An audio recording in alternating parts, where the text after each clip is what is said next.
I said training with Kevin. Huh? Training with Kevin. Yeah. We welcome NCAA heavyweight national champion Nick Gwiazdowski of North Carolina State. We'll start with an opening statement from Nick talking about his match tonight.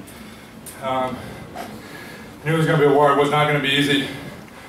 You look at all his matches, you don't stop. So I went in there with a mentality of, it's like war, you're going to have to kill someone or you're going to get killed. So I thought about my preparation. And that's about it. I had to wrestle the whole time. I had 1-0 that down where I probably should have stayed and wrestled that leg attack of his, but I decided to try to run and he snagged my ankle. But other than that, that's what I hoped for. We'll now open up for questions. Nick, that's a lot of points for a heavyweight match. Is it just because you two guys have very similar styles that allows that? And was he opening himself up when he was attacking so much? One of your doubles appeared he just opened himself up. I think you look at all his other matches, they're low scoring. And when I put up 7 points on him, I think that says something the way I wrestle. And my my coaches in the wrestling room, and what I do in the weight room too. I didn't, by no means did I like chase a certain shot. A lot of my fellas like boom boom, I'll take it if it's there. So at least that's how I felt in the first one. Nick, you talked about the takedown Coon did get late in the match, and you had probably 15 seconds left in the period.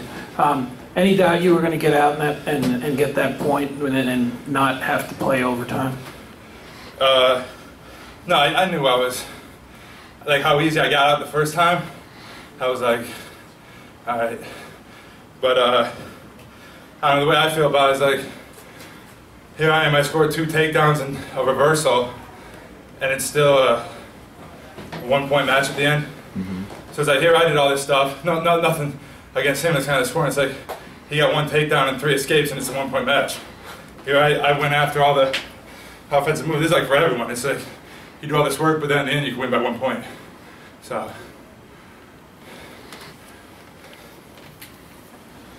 Nick, we've talked a little bit about this last year. When you made the move to North Carolina, you're an Eastern guy, that type of thing. Talk to you about the adaptation, not just the wrestling at North Carolina State, but the Southern way and that type of thing. Is there a difference? What was the adjustment for you? Yeah, they're never in a rush, and they always like say like, yes ma'am, yes sir, like all that stuff. But it took some getting used to. Like, it's so different when I go back to New York. There's the way people are, the way people drive. But I have friends and Pat along the way. They really made a good adaptation. He's one of them right there at the Yankee cap. So my roommate and teammate. Nick, which was more difficult, the first or the second NCAA title, and how much better a wrestler are you now than you were a year ago when you won this thing the first time? I think I'm a lot better this year. I think the second one's tougher. You know, the whole season, I won't say it much, but it's like every time it's like kill or be killed, because if you lose, you're gonna be killed. You know, in the rankings and everything else, which to me it doesn't matter. This is all that matters. But still, like, you can't run away from that stuff. Like, you still see it, and it's like, damn, like that kind of hurts me a little bit. Maybe not other guys, but this one, I'm gonna enjoy a lot more. I'm gonna enjoy saying I'm a 2-time champ. You've been real active wrestling freestyle. Do you expect to take a break? Or are we going to see you at the Open or trials? Or have you even thought about it? I mean, this is a long season. You'll see me at the World Cup camp next week to help get ready for that. So I'll take about 8 days off. But no, I like to wrestle in the Open. I think it's a good experience for the trials, and I'd like to make a national team this year. I've been 2 spots off my last 2 years. So. Any further questions for Nick Gwiazdowski? Thank you, Nick, and congratulations.